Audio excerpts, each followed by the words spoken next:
Hello and welcome to yet another edition of Mastering Dungeons, at least in the top 10 of your favorite podcasts about D&D and hopefully just about life. I'm Shawn Merwin here with my effervescent co-host Teos Abadia. Hey Teos, how's the haps? Shawn, I'm doing great. It was a productive weekend. I got writing done. I got a blog out. I fixed a thing in the house. I mean, it was great. Wow. Pulled my duties. That is good.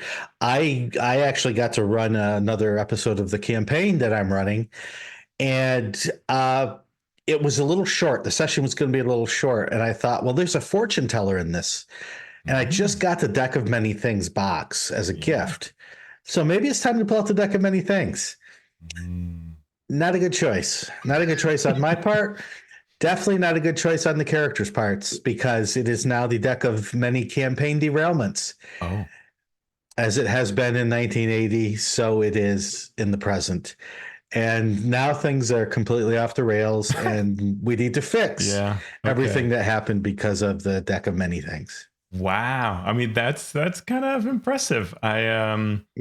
I was always really lucky with the Deck of Many Things. I think we pulled from it once when I was playing and once when I was running, and everything that came out was things you could handle in the campaign. But I can certainly see how that could be otherwise. Now, did you use the Deck of Many Things product to create, use the map or whatever, that kind of stuff? A little bit of both. What I did was I used it on one character as a fortune-telling device. Okay. Yeah. But then for the other characters, they used it as the magic item that can do great or horrible things. Oh yeah. Yeah. And it did horrible things. Well,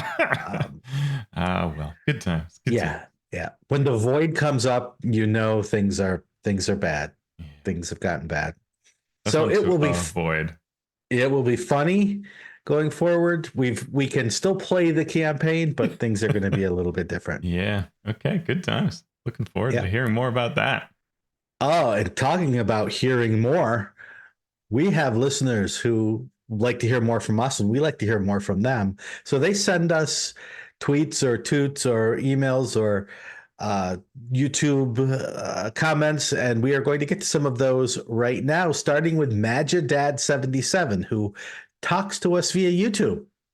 Majidad77 says, I'm currently working on the Chaosium contest. I feel like I'm in the weeds, though. Every time I'm working on a rule or how this thing I want to do affects the game, I find myself going back to changing 7 other things. That's possibly an exaggeration, but sometimes not, to make it all work together. I feel like I am doing something wrong. Is this part of the process of being given a square hole to work with? Yeah. Teos? I mean, so first, good luck with the contest. That's great. Great contest parameters.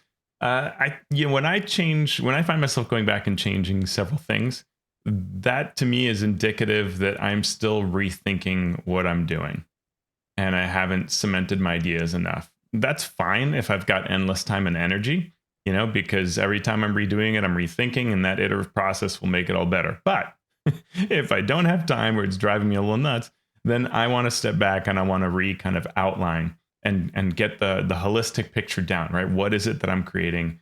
How does this game work? What's it supposed to do?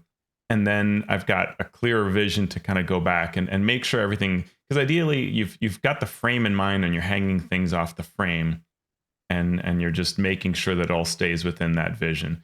If you find yourself rethinking too much, that's what I go back and do. Yeah. Or you have to remember that you're working with a complex machine when you're working with role-playing game rules. So if you change even one small thing on a machine, change the size of the tiniest cog, that is going to require you to then change several other things.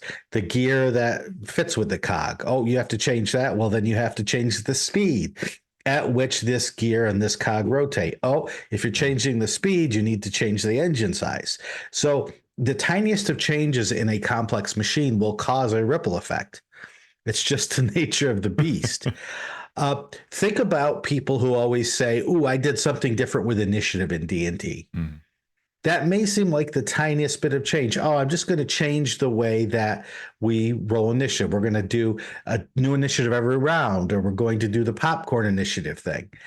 And people can do it, but if you do it long enough, pretty soon you find out that much of the game will rely on that initiative system working the way it was written in a standard cyclical format for reasons that we've talked about lots of times on the show. So it is normal. Yeah. Now, as Teos says, you may need to rethink it if you're not happy with certain things. Then it is time to go back to the drawing board. But it's the way of the world with a complex machine like that to make these changes. Yeah, and I think it also reflects the type of design you're following, right? So if you were to tweak, like you talked about the initiative system, but if we were to say, you know what, I'm going to change in 5th edition how reactions work. Now it's going to be based on spending some sort of point, some currency that you have, and I'm going to give out that currency based on classes. Once you start doing that, you're going to start thinking like, well, wait a minute, some classes, here's how they operate, and I have to rebalance this. And there's spells that involve reactions and features. So, okay, how do I code? I've chosen such a complex thing that it really is all interrelated, and it's going to take me forever to work through that, right? On the other hand, like when I designed the franchise system for Acquisitions Incorporated with you and Scott and others, working on that system or the AC Inc. Positions, right? Those were designed as things that weren't so toothly grabbing into all the other parts of the 5e engine. They could easily just exist. And they don't vastly change the game. They are doing small, functional, useful things without weaving into all the rest of the game. So they were actually quite easy to design because that was the framework, right? So it's also perhaps worth thinking, are you creating such a toothy system that it's all so interrelated that everything you do causes everything else to reconfigure itself? It doesn't necessarily have to be that way. Maybe you could step back and use a design that isn't so where the things aren't all intersecting. And then maybe this will come up when we talk about Daggerheart, because Daggerheart, were you? I was just going to say that we'll talk about Daggerheart in our second segment, and we'll talk a little bit, I'm sure, about that sort of interrelationship between different game mechanics. Next, we get via our Patreon Discord a question from Graham Ward. What adventure format do you find most useful as a game master? Do you like to have a background and adventure hooks and a call to action by virtue of your organized play history? Or is there another format you prefer, like having location descriptions right on the map, or rumor tables and wandering monsters, etc.? Teos? Ooh, I love this question. I could spend 9 shows on it. I vary my approach by project, and I'll try to kind of funnel my thoughts here. I do definitely have preferences. In general, I think that what works for me as a player and as a GM, I try to identify what that is, and so that the start is fun and engaging, right? I've sat down at countless tables, and sometimes you sit there and it's like, meh, and sometimes you sit down and you start playing and it's all just happening. And that's what I try to do, right? And so I'm looking at that overall experience and how to create the intro that will drive that kind of fun engagement at the table. We want a background because the story should have some sort of depth that the DM can call upon. Not always, but something, right? It builds upon things. Things are in motion from some baseline, so we want to establish the baseline. It's a nation at war or at peace. The villain is active because the dungeon was built by X and Y, and this thing changed, and something now we're here, right? So those kinds of things are great. A hook or a call to action, but I think focused on creating engagement and assuming that the players will play the game.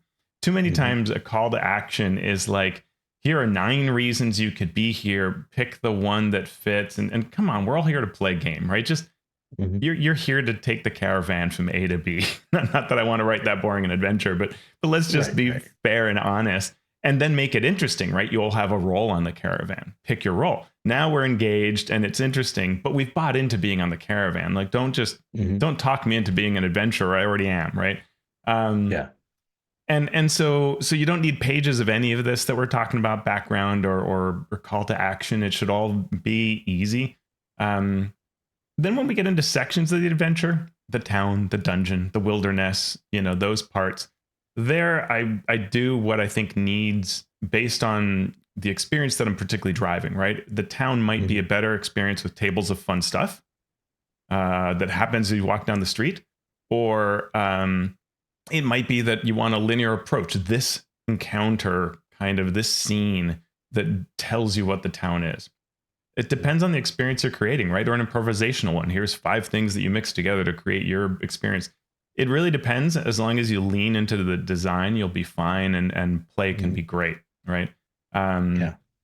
It like we've been talking about, what are the themes that we're using? How does that relate, right? You don't want to use the wrong tool for the wrong job. So yeah. And then with an encounters, I like a 2-sentence overview for the DM to grasp what's going on, right? In this encounter, the goblins are trying to set off explosives and you must stop them, whatever it is, right? The kobolds are being eaten by a monster. Characters will get to decide whether to work with one side or the other, or run away and cross a chamber over a rickety bridge, whatever it is. Break down what the crux of it is. Then your box text, because a lot of DMs like using that, and it frames everything nicely. And then the sections in a logical order that guide play. Then, not to forget, the rewards and the what's coming next, right? The outcomes kind of situation. The chamber leads to Area 9, but don't forget the assassin is going to follow the characters. That kind of stuff. What do you think, Shawn? Sure. Well, to parallel what you said, we sometimes forget as adventure designers that we're writing user manuals and not stories. And so we want to give the game master the best kind of user manual for what they want. Where it gets tricky is we have to define what it is that game masters want. And what game masters want is going to be different. When I'm game mastering, I want to run a fully formed encounter where everything is there that I need. And I want to know how it fits in the larger adventure, assuming that it does. I don't want to have to remember that or know that at the end of the adventure, the map that they find in this encounter is the key to everything. Because if I forget the map for some reason, then everything's shot. So I need, and so if you don't give me that information, at least make it clear that the map is important so I remember it. Yep. So, I want to sit down when I buy an adventure. I want to sit down and I want to be able to run it. The next person over here who's game mastering wants a blueprint for an adventure or for their campaign, and they want to create NPCs. They want to create encounters. They want to create monsters, put things together on their own. They don't want the story laid out for them. They want to create the story based on a recipe. Yeah. So in that case, what would be best for them is a completely different format than what I want. Yeah. So we have to decide, who are we writing this for? And for me, I would always rather write it for that first DM, because the second DM can take my finely tuned encounters and change them. But the person who wants that full laid out, concrete blueprint has a harder time doing that from what would serve the second DM best. Yeah. So always give me those things. I tend to agree with that. And it's been fun discussing this on our Discord channel. Thanks to everybody who supports us. Because it made me almost think, I wonder if you could do some correlation, like you DM this way if your desk looks like this or your room looks like this. Because when I look at I love prepping. I love preparing. I love reading the adventure and all of that. When I look at a lot of OSR style adventures where it's just kind of stuff with bold words every now and then, right? That confuses my brain completely. It doesn't help me actually come up with neat ideas for what to run. It's I'm wait, what are you saying? I want there to be a truth to it, and there's no truth to it. It is ingredients, and I'm supposed to drive the truth. But if I'm going to run that way, then what I actually want to do is rewrite the encounter to be what my truth will be. Yep.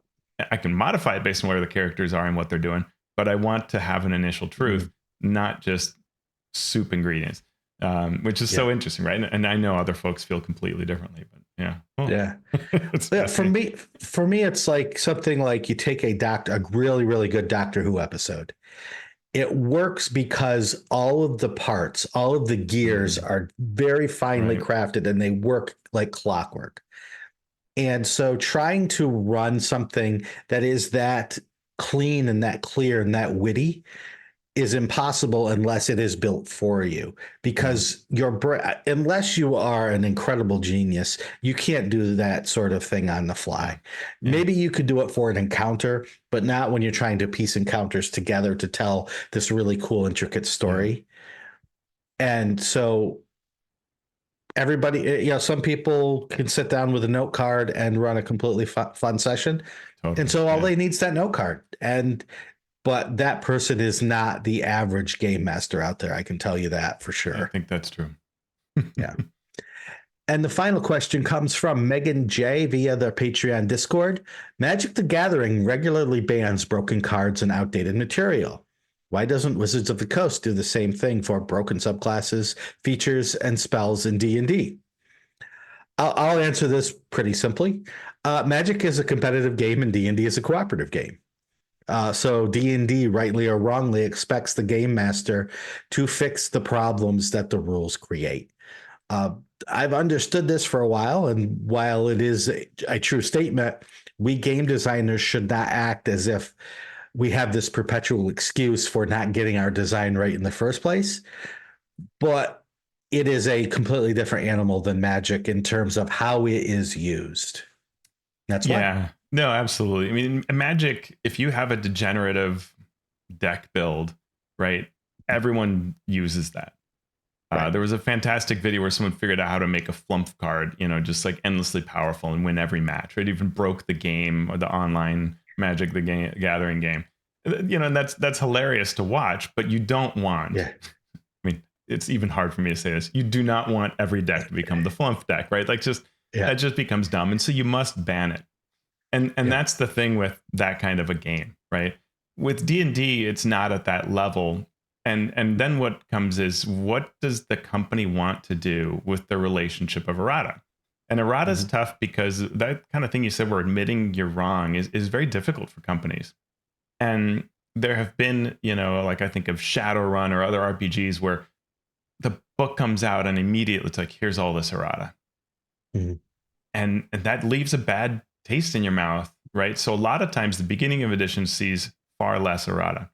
Fourth edition, I remember at the very beginning talking to a couple of Andy Collins and Rob Hainsue at a convention, and they were like, we don't want to have any errata for this edition.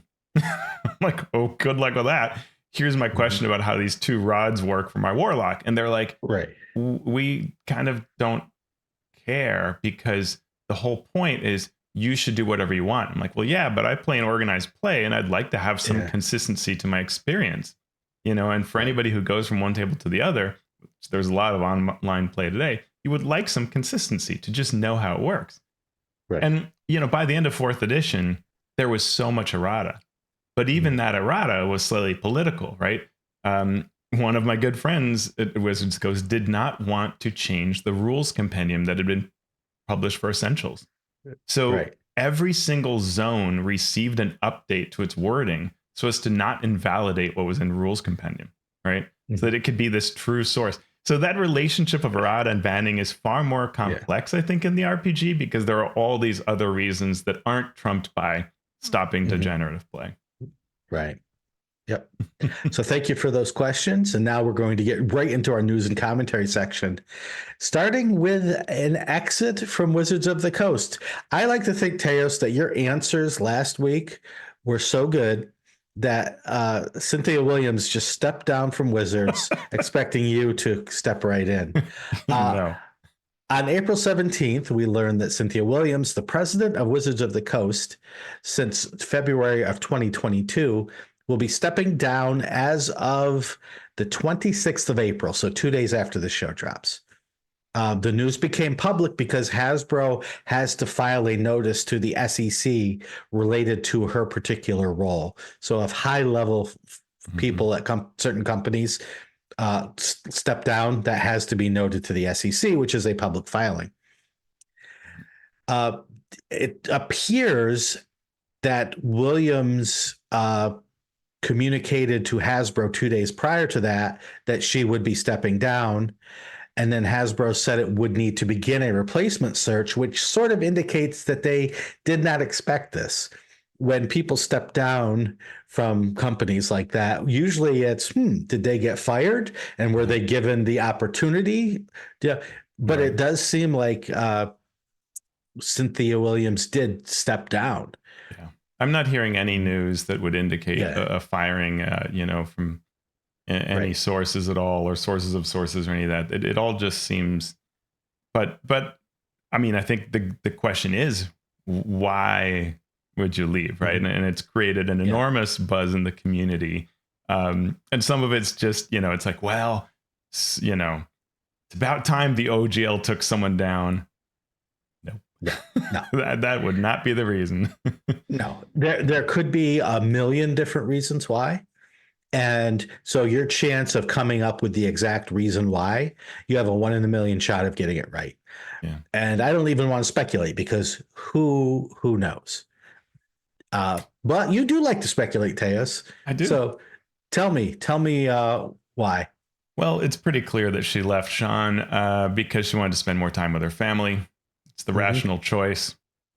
Yes. But statistically never happens. So I guess we can probably throw that one out the window. That one can go away. She was pressured to leave. Unlikely, because Wizards wasn't prepared. Usually when you're pressuring enough, you kind of know. It seems unlikely that it was something where it was mutual accord or something like that through being pressured. Perhaps there's another opportunity. That's possible.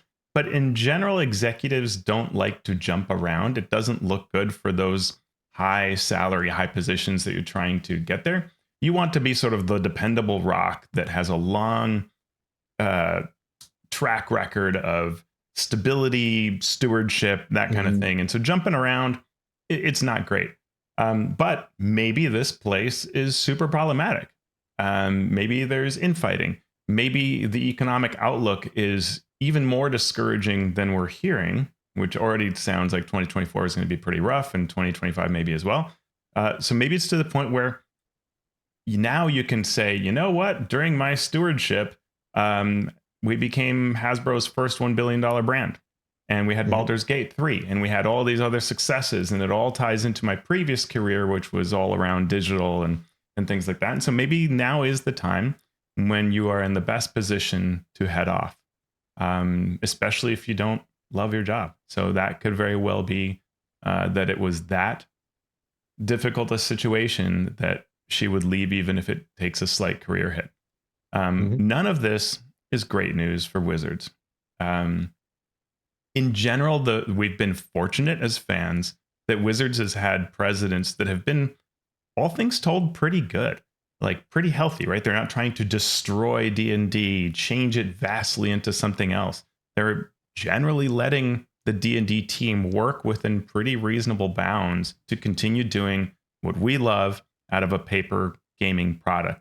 And even for someone who was very digital focused, that was still kind of true. So the biggest worry is, will someone come in who doesn't fit that mold of previous CEOs? A lot of people will say things like good riddance. I don't agree with that at all. I think that none of the big problems anybody can think of tie directly to her, and nothing I hear indicates that they were. So yeah. Yeah, it's, if we go with our Mike Shea sports analogy moment, there are times when a sports team realizes that they are in trouble.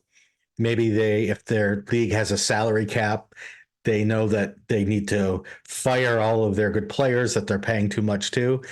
And what happens then is the coach is fired, and you bring in the coach that is going to oversee the rebuild, which means your team is probably 2 or 3 or 4 years in desperate trouble.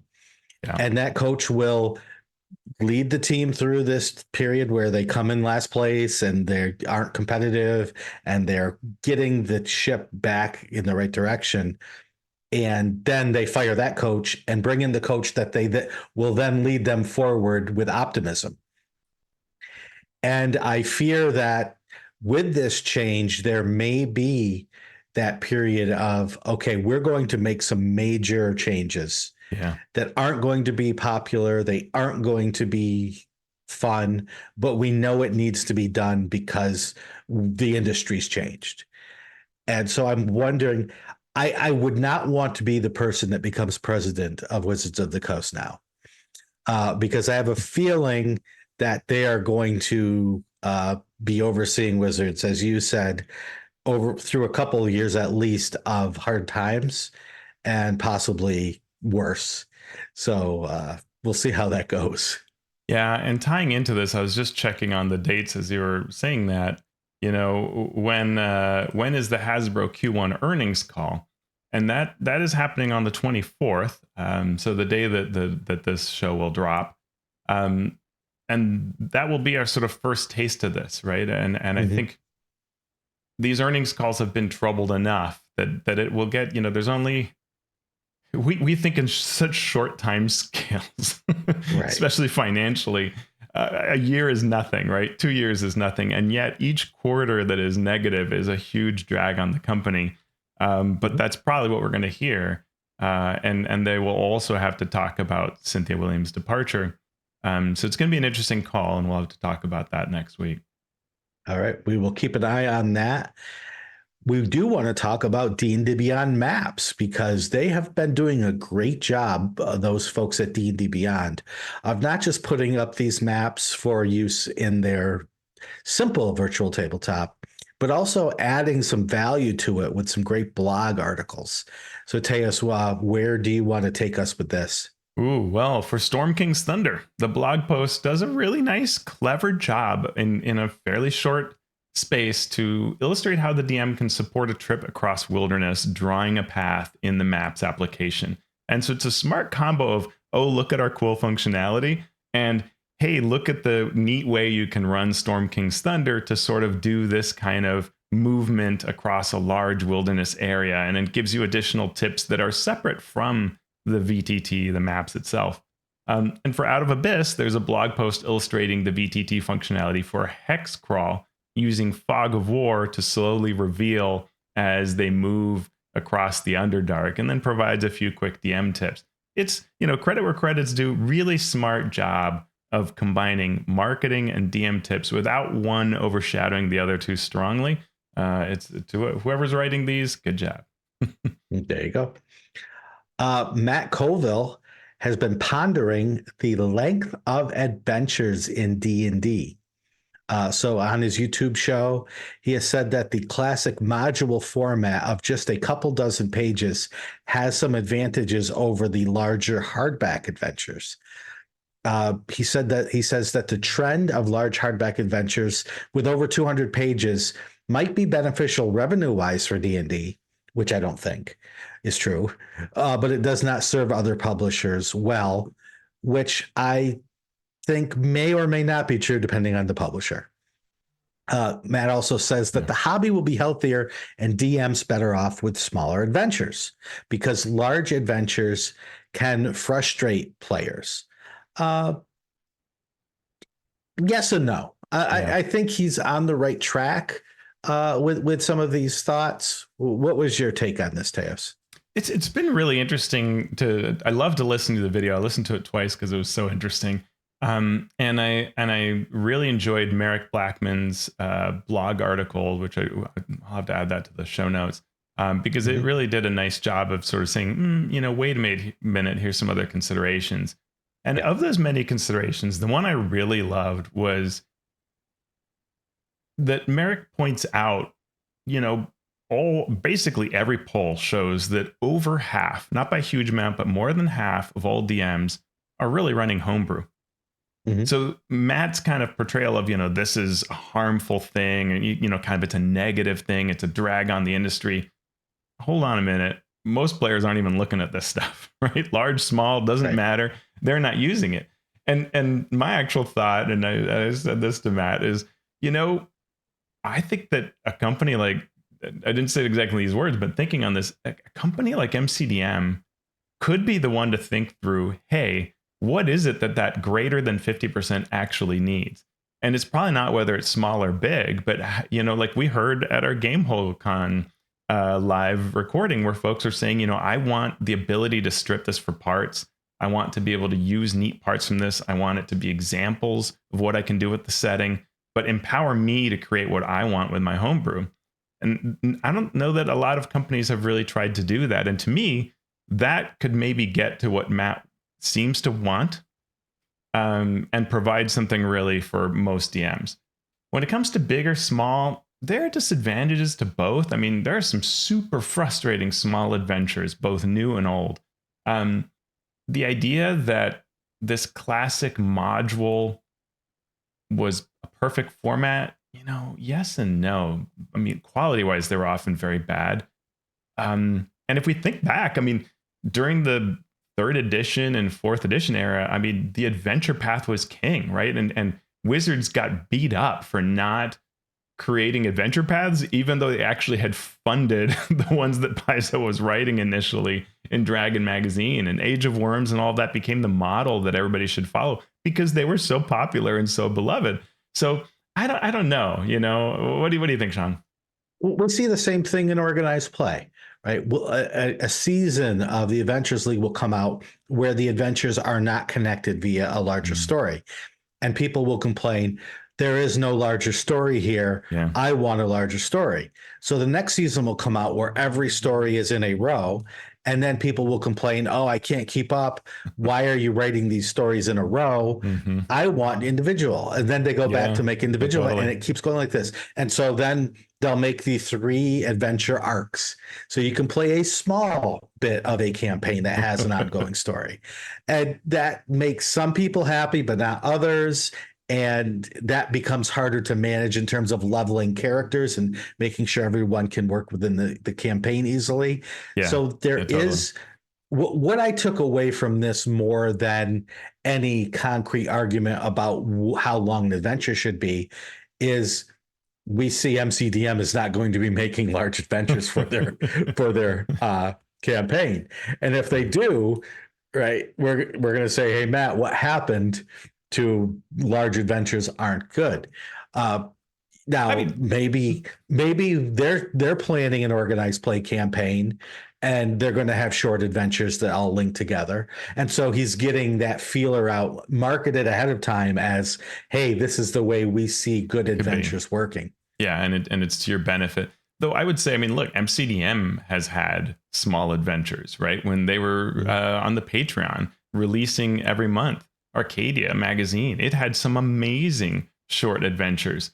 There is no shortage of short adventures, right? You could go into the DMs Guild. You couldn't, I wonder how long it would take you to even buy them all, let alone read them or download them or anything, but just buying them might take you a week, if not longer. I don't know. Someone should run the math on that in a simulation model. It'd be a hilarious stat. There are so many short adventures, right? There is no shortage of this. Why are adventures big? I think probably the easiest, I think there are 2 answers for 5e. One is when you put a tiny thing on a shelf, it leaves no impression, right? It's the same reason why your cereal boxes are a certain size and all of this. You need that thing to be about yay thick so that you can at least read the spine on it. Otherwise, it is not marketing itself on the shelf, right? Because nobody wants to put a book sideways.